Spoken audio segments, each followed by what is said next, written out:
Boa noite, dia 12, tá? Vamos ler da Revista Médica de Minas Gerais, tá? Um artigo de revisão, né? Recentes avanços em transplantes. Professor titular de Nefrologia da Faculdade de Ciências Médicas de Minas, chefe de serviço de nefro do Hospital Mater Dei, tá? Euler Pace Lasmar, né? A correspondência, tá? Resumo. Euler Pace Lasmar, né? Resumo. São abordados os principais tópicos relativos aos recentes avanços em transplantes, especialmente as novas e futuras drogas imunossupressoras, o xenotransplante e a aplicação clínica das células tronco. Palavras-chave: transplante, imunossupressor, rejeição. O último decênio foi marcado por avanço significativo no resultado dos transplantes, com aumento substancial na sobrevida do enxerto e do paciente, a curto e longo prazos. Uma série de fatores contribuiu para esse resultado: aprimoramento na técnica cirúrgica, progresso nas técnicas de exames imunológicos para a seleção de doador, conhecimento mais profundo do mecanismo de rejeição por meio da biologia molecular, descoberta de potentes agentes antimicrobianos utilizados no tratamento das infecções e aparecimento de novas e poderosas drogas imunossupressoras. Abordaremos de maneira sucinta e objetiva alguns desses fatores, bem como analisaremos futuras e promissoras perspectivas no campo dos transplantes de órgãos. Novas e futuras drogas imunossupressoras. A liberação para uso em transplante pelo FDA, Food and Drug Administration, da fórmula original da ciclosporina, em 1983, foi o marco inicial do progresso no resultado dos transplantes. Desde então, uma série de novas drogas imunossupressoras vem sendo estudada, algumas já liberadas para uso clínico e outras ainda em fase de estudo experimental e pré-clínica. Devido ao aumento do arsenal dessas drogas, a imunossupressão atual deixou de ser receita de bolo para tornar-se individualizada, baseando-se principalmente nas variáveis do receptor e do doador dos órgãos. Os novos imunossupressores que vêm sendo rotineiramente utilizados são micofenolato mofetil, MMF, CellCept, constitui um imunossupressor não nefrotóxico e não aterogênico. Quando utilizado com inibidores de calcineurina, reduz a incidência da rejeição aguda nos primeiros 6 meses de transplante renal para menos de 20% com ciclosporina e 10% com tacrolimus. Seu mecanismo de ação decorre da inibição da síntese de purinas através da via de novo, que é indispensável para a proliferação dos linfócitos T e B. Além da redução na incidência da rejeição, essa droga tem sido benéfica para o tratamento de resgate da rejeição aguda resistente a esteroide e OKT, e no manuseio da nefrotoxicidade provocada pelos inibidores da calcineurina, permitindo a diminuição da dose ou mesmo a supressão desses medicamentos. Recente publicação mostrou redução significativa na incidência da nefropatia crônica do enxerto ao nível do 4º ano de transplante renal, quando se associa MMF, que é o micofenolato, a ciclosporina e prednisona. A retirada de ciclosporina ou de esteroide, quando usados com MMF, micofenolato, tem sido feita em alguns estudos, porém o aumento na incidência de rejeição aguda no primeiro ano de transplante renal, associado ao pequeno número de pacientes observados a curto prazo, constitui obstáculos para a conduta rotineira. Essas estratégias, embora possam reduzir a incidência de nefrotoxicidade e de aterogênese, necessitam de estudos multicêntricos prospectivos, com grande número de pacientes e maior tempo de seguimento. Os principais efeitos colaterais do micofenolato são anemia, leucopenia e distúrbios gastrointestinais, vômitos, diarreia e cólicas abdominais, que determinam em 10 a 20% dos casos a suspensão da droga. Tacrolimus é o Prograf, né? É um antibiótico macrolídeo isolado da cultura de um micro-organismo denominado Streptomyces tissucubaensis, com mecanismo de ação virtualmente idêntico ao da ciclosporina. Entretanto, une-se a uma imunofilina distinta, FKBP12, ao contrário da ciclosporina, que se liga à ciclofilina. O complexo FKBP12 tacrolimus inibe diretamente a calcineurina, impedindo a desfosforilação do fator de transcrição NFAT, consequentemente a liberação da interleucina 2 responsável pela ativação dos linfócitos T. Como resultado dessa ação molecular, a droga inibe especialmente a resposta imune mediada por células. Experiências in vitro demonstraram que o tacrolimus é mais potente que outros imunossupressores na inibição da proliferação dos linfócitos T. Vários estudos multicêntricos têm demonstrado que essa droga, quando associada à azatioprina e principalmente ao micofenolato, diminui a incidência de rejeição aguda nos 6 primeiros meses de transplante renal.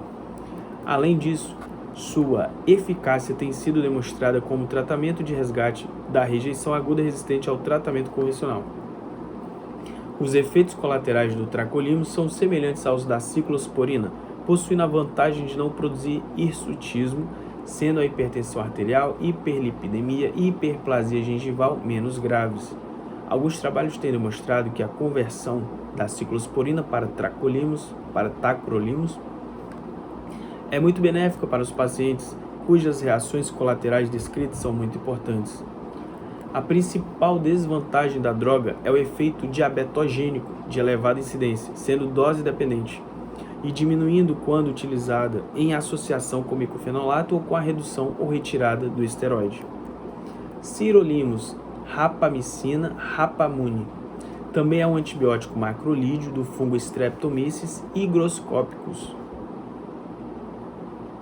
encontrado na ilha Rapa Nui. Penetra livremente nas células unindo-se à mesma imunofilina do tacrolimus, a FKBP12. Esse complexo, sirolimus FKBP12, não inibe a calcineurina, mas bloqueia o sinal de transdução de uma proteína denominada mTOR, que é Mammalian Target of Rapamycin. É essencial para a proliferação dos linfócitos na fase G2S do ciclo celular. Além disso, inibe experimentalmente o espessamento da camada íntima e muscular lisa das artérias de ratos, podendo ser útil na prevenção da rejeição crônica. Vários estudos de fase 3 e 4 têm demonstrado que, quando associada a ciclosporina e prednisona, reduz significativamente a incidência da rejeição aguda, menos de 15%, nos 6 primeiros meses de transplante renal. Além disso, por aumentar a absorção da ciclosporina, a droga deve ser ingerida 4 horas após, e doses menores de ciclosporina são necessárias para se alcançar o nível sanguíneo adequado. Alguns estudos de fase 2 em transplante renal têm demonstrado que esse imunossupressor é tão potente quanto a ciclosporina quando utilizado com micofenolato. Recurso que pode ser utilizado nos casos de nefrotoxicidade importante. Outros pequenos estudos demonstraram que os sirolimus pode substituir a ciclosporina em pacientes estáveis, bem como permite a retirada precoce do esteroide.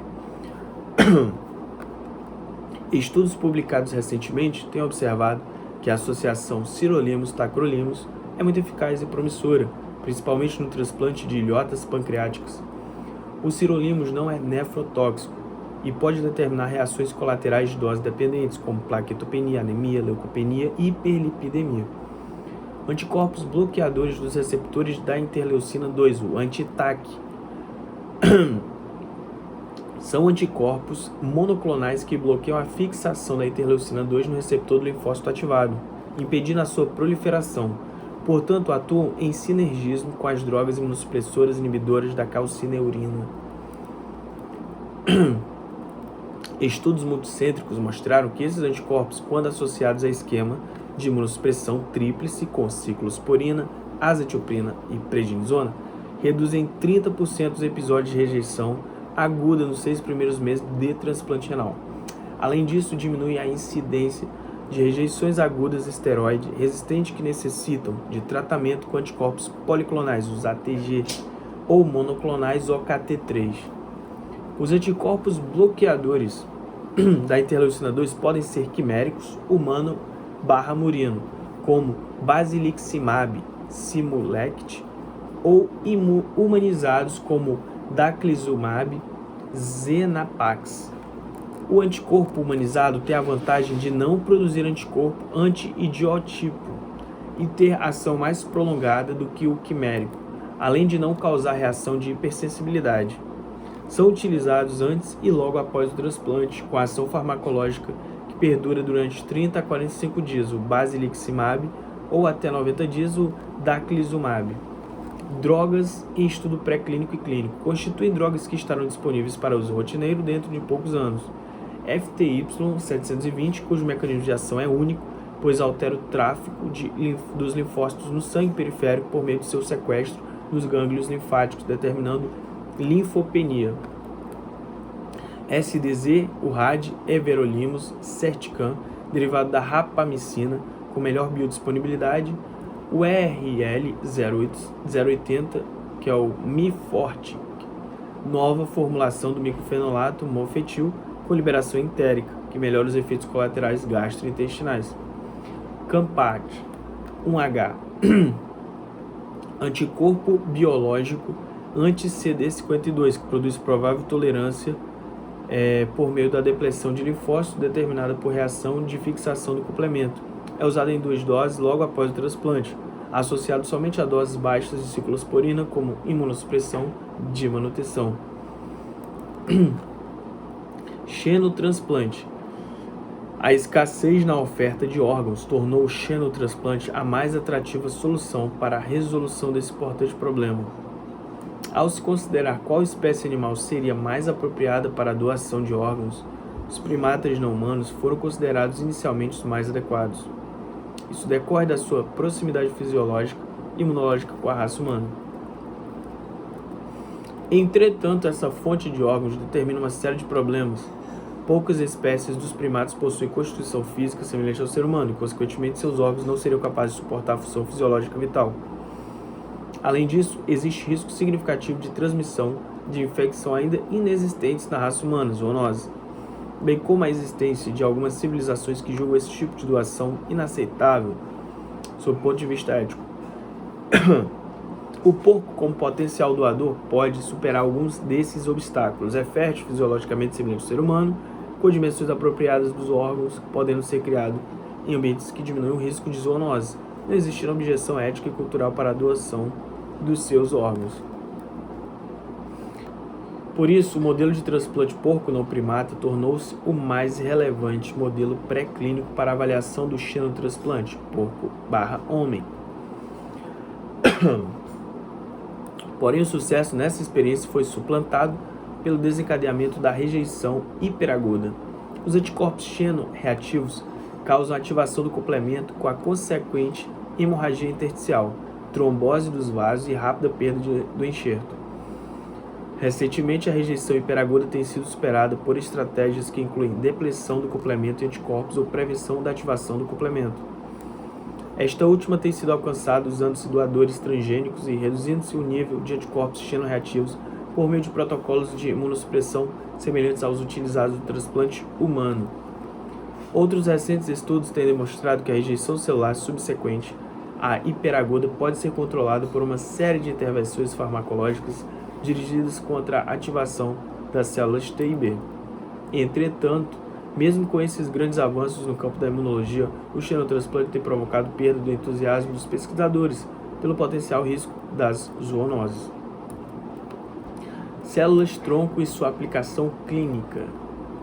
Recentes avanços na biologia experimental podem constituir-se em caminho promissor para a solução de alguns transplantes de órgãos. O mais importante deles é o transplante de células-tronco, mãe, Diferentes famílias dessas células têm sido encontradas não somente durante o desenvolvimento embrionário, mas também em muitos tecidos adultos, onde elas atuam como células de reposição, quando ocorre lesão tissular. Também apresentam a característica de se diferenciarem em células dos tecidos onde são implantadas. As células embrionárias isoladas da camada profunda dos blastocistos, jovens, de grande número de espécies animais, inclusive o homem, parece constituir-se na fonte ideal para o transplante de células. Isso porque, em condições apropriadas, podem reproduzir-se indefinidamente in vitro, diferenciando-se em tecidos de valor terapêutico. Mais recentemente, células isoladas de tecidos adultos, mesenquimal, nervoso e hematopoético, têm apresentado algumas das propriedades das células embrionárias, particularmente a capacidade de diferenciar-se em vários tipos de tecidos, como pancreático, hepático, nervoso e cardíaco. Portanto, o transplante dessas células constitui a mais promissora terapêutica de doenças como cirrose hepática, diabetes mellito, doença de Alzheimer, insuficiência cardíaca e infarto agudo do miocárdio. Esse foi o artigo de hoje, gente, do dia 12. Muito bom, por sinal.